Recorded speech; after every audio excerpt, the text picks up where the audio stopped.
వానాకాలం పంటల సాగు కోసం రైతు భరోసా నగదు బదిలీ విజయవంతంగా పూర్తయిన నేపథ్యంలో రాష్ట్ర ప్రభుత్వం రైతు పండుగ పేరుతో సంబరాలు నిర్వహించేందుకు ఏర్పాట్లు చేసింది. ఇవాళ సచివాలయానికి రాష్ట్రం నలుమూలల నుంచి రైతులను రప్పించి పండుగ నిర్వహించాలని నిర్ణయించింది. ఈ మేరకు 9 ఉమ్మడి జిల్లాల నుంచి 2000 మంది రైతులు రాజధానికి తరలిరానున్నారు. ఇందుకోసం ప్రభుత్వం ఆర్టీసీ బస్సులను ఏర్పాటు చేసింది. రైతులను సచివాలయానికి తీసుకొచ్చే బాధ్యతను వ్యవసాయ శాఖ అధికారులకు అప్పగించింది. వివిధ ప్రాంతాల నుంచి బయలుదేరే రైతులు సాయంత్రం 4:30 సెక్రటేరియట్ ఎదురుగా ఉన్న రాజీవ్ గాంధీ ప్రాంగణానికి చేరుకుంటారు.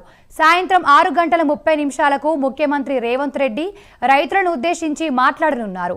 9 రోజుల్లో 9,000 కోట్ల నగదు బదిలీ చేసిన విధానం, రైతు సంక్షేమ పథకాలను సీఎం వివరించనున్నారు.